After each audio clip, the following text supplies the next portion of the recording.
देखते हैं बेटा type of flow.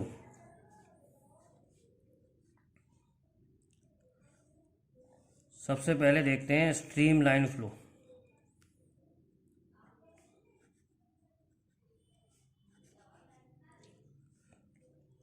When a liquid flow such that each particle follow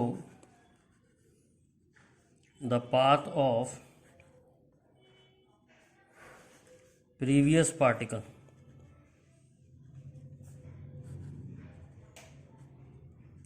then flow is called streamline।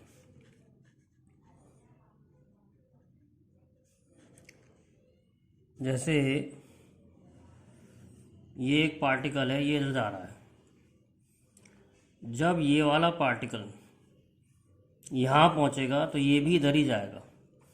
तो each particle follow the path of previous particle. ऐसा अगर ऐसा flow होता है तो हम कहते हैं streamline flow.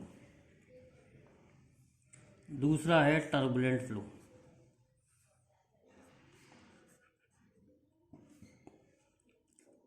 When a liquid move,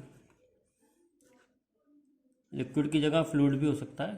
fluid मतलब liquid and gas. When a liquid flow such that each particle does not follow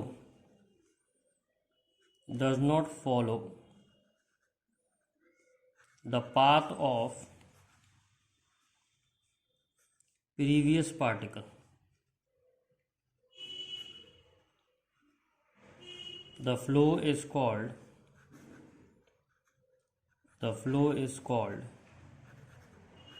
turbulent flow।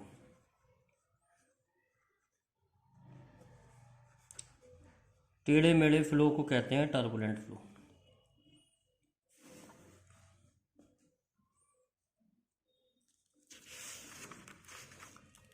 अब एक वेलोसिटी होती है क्रिटिकल वेलोसिटी, जिससे हम टाइप ऑफ फ्लो डिसाइड कर सकते हैं। तो आप देखते हैं critical velocity.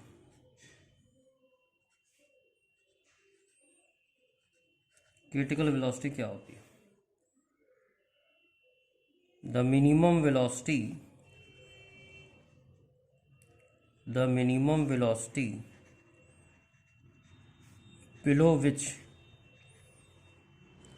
below which the flow is streamline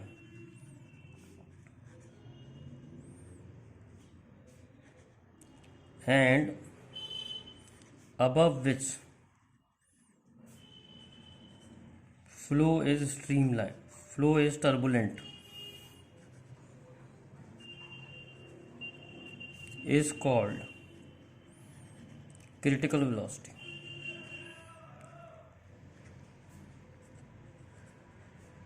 अगर क्रिटिकल वेलोसिटी से कम वेलोसिटी होगी तो लिक्विड चलेगा स्ट्रीमलाइन की तरह, और अगर क्रिटिकल वेलोसिटी से ज़्यादा होगी तो लिक्विड चलेगा टर्बुलेंट। अगर वेलोसिटी क्रिटिकल वेलोसिटी से ज़्यादा होगी तो टर्बुलेंट फ्लो होगा, मतलब टेढ़ा मेढ़ा चलेगा।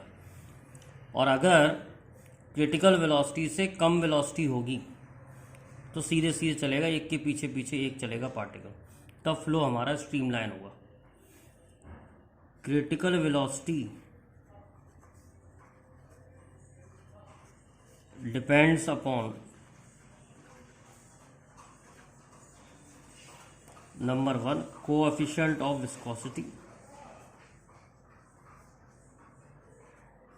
नंबर 2 डेंसिटी ऑफ लिक्विड, और नंबर 3 रेडियस ऑफ पाइप।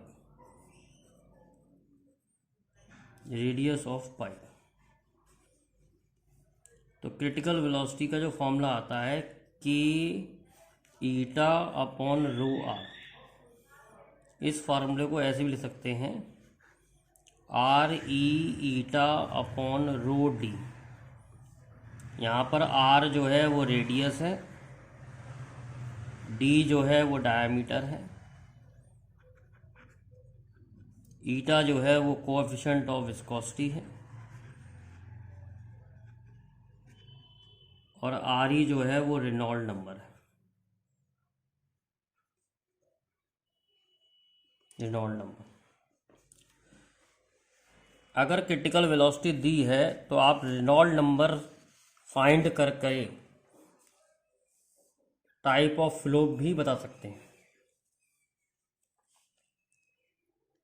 जैसे सॉल्व करके किसी न्यूमेरिकल में रेनॉल्ड नंबर ग्रेटर देन 3000 आ रहा है तो फ्लो टर्बुलेंट होगा। अगर सॉल्व करके रेनॉल्ड नंबर लेस देन 2000 आ रहा है तो फ्लो स्ट्रीमलाइन होगा। और अगर रेनॉल्ड नंबर 2000 और 3000 के बीच में आ रहा है तो फ्लो इज चेंजिंग। मतलब यहाँ हम कह नहीं सकते कि फ्लो स्ट्रीमलाइन है या टर्बुलेंट है, स्ट्रीम लाइन से टर्बुलेंट की तरफ जा रहा है, ऐसा बता सकते हैं। तो एक न्यूमेरिकल देखते हैं जिसमें हमें टाइप ऑफ फ्लो बताना है। एक न्यूमेरिकल देख सकते हैं जिसमें हमें टाइप ऑफ फ्लो बताना है।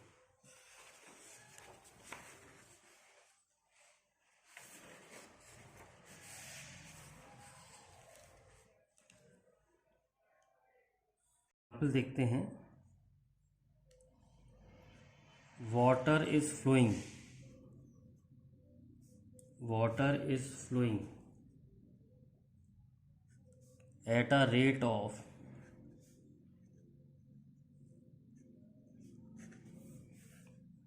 500 centimeter cube per minute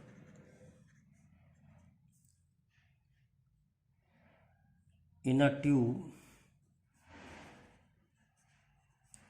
of diameter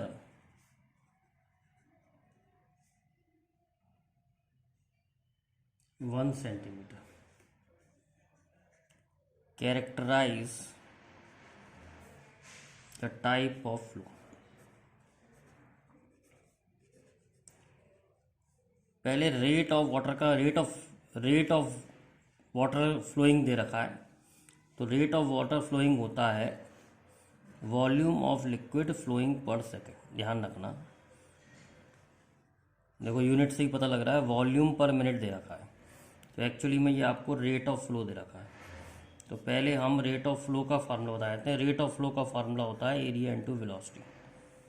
देखो एरिया इंटू लेंथ वॉल्यूम होता है, टाइम से डिवाइड कर दिया तो एरिया इंटू वेलोसिटी हो गया रेट ऑफ फ्लो। अब देखते हैं रेट ऑफ फ्लो कितना आ रहा है, इससे हम वेलोसिटी निकाल लेंगे कितनी वेलोसिटी है। तो रेट ऑफ फ्लो दे रखा है 500 सेंटीमीटर क्यूब पर मिनट। तो सेंटीमीटर क्यूब पर मिनट को 10⁶ इंटू मिनट को सेकंड में कर लिया तो ये हो गया volume of liquid flowing per second, यानी कि रेट ऑफ फ्लो। ये दे रखा है area into velocity, pi into 1 का स्क्वायर, 1/100 का स्क्वायर इंटू वेलोसिटी। तो यहाँ से वेलोसिटी आ जाएगी 500 into 10⁶ into 60 into 10⁻² upon pi. ये वेलोसिटी आ गई। अब वेलोसिटी की सहायता से हम निकालेंगे रेनॉल्ड नंबर। तो वेलोसिटी की सहायता से रेनॉल्ड नंबर कैसे निकालेंगे? वेलोसिटी है 500 into 10⁻⁴ upon 10⁻⁶ into 60 into pi. तो वेलोसिटी आ रही है 10⁻⁶ कैंसिल हो जाएगा, 5/60 इंटू पाई। अब क्रिटिकल वेलोसिटी इसे मान लें अगर हम, तो रेनॉल्ड नंबर का फार्मूला आएगा RE eta upon rho D. Eta water का हमें दे रखा है 10⁻³ पास्कल पर सेकेंड। क्वेश्चन में लिखना भूल गया था मैं, इतना ईटा दे रहा है। तो 5/60 into pi is equal to RE eta.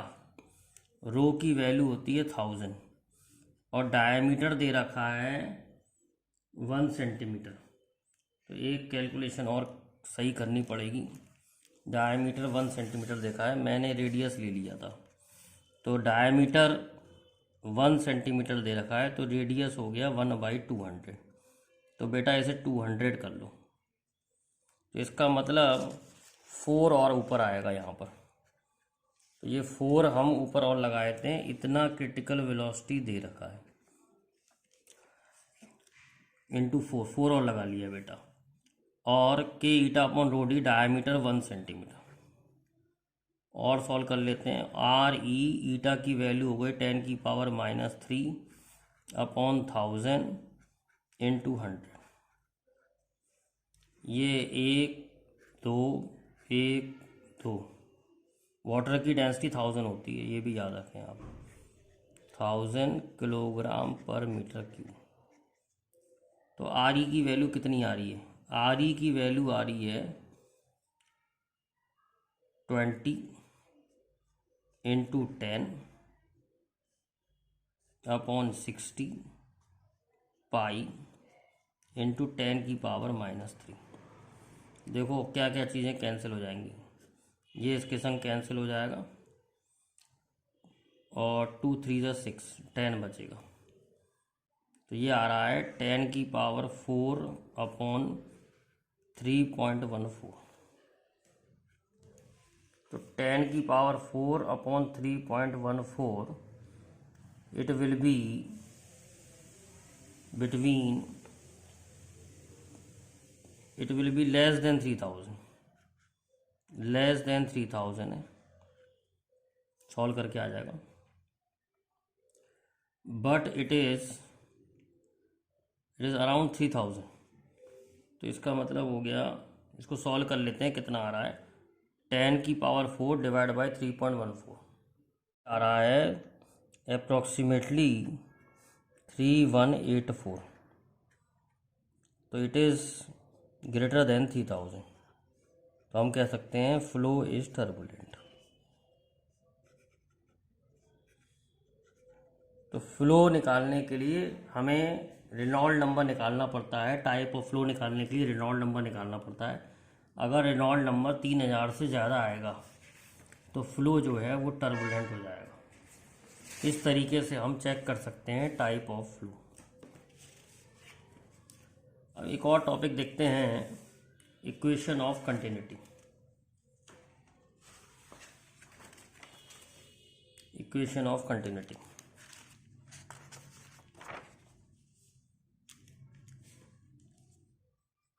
Equation of continuity.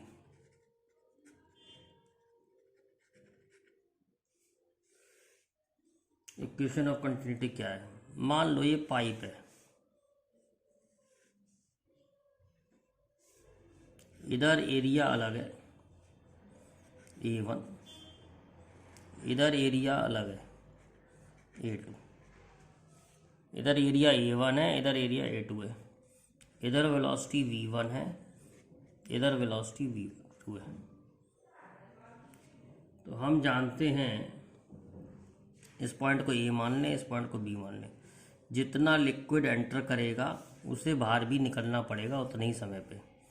यानी हम कह सकते हैं mass of liquid entering per second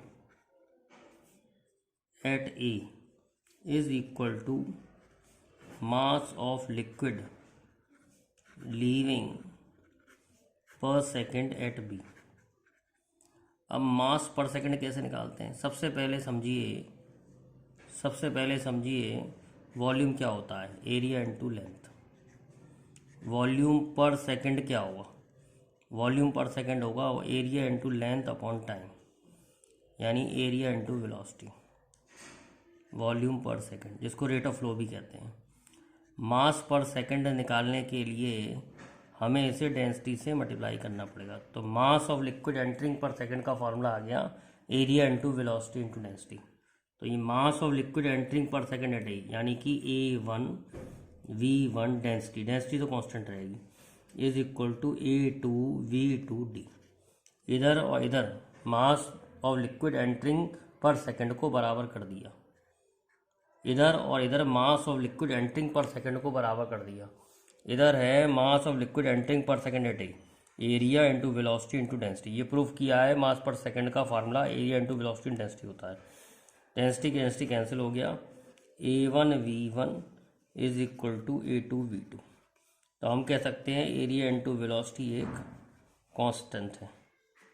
area into velocity क्या है? कांस्टेंट, यानी velocity is inverse of area. जहाँ एरिया ज़्यादा होगा वहाँ वेलोसिटी कम होगी। सपोज पाइप ऐसा है, यहाँ पर V मोर होगा, यहाँ पर V लेस होगा। जहाँ एरिया ज़्यादा होगा वहाँ वेलोसिटी कम होगी। आपको एक एग्जांपल बताते हैं। जैसे आप पाइप के आगे एक उंगली लगा लीजिए तो एरिया ऑफ क्रॉस सेक्शन कम हो जाएगा और पानी जो है ज़्यादा वेलोसिटी से पाइप में से बाहर निकलेगा। आप ऐसा करते भी हैं, जब बच्चे पेड़ों में पानी डालते हैं तो हाथ पाइप के आगे उंगली लगा लेते हैं। उंगली लगाने से क्या होता है, एरिया कम हो जाता है, वेलोसिटी बढ़ जाती है, ज़्यादा वेलोसिटी से पानी बाहर निकलता है, ज़्यादा दूर तक जाता है।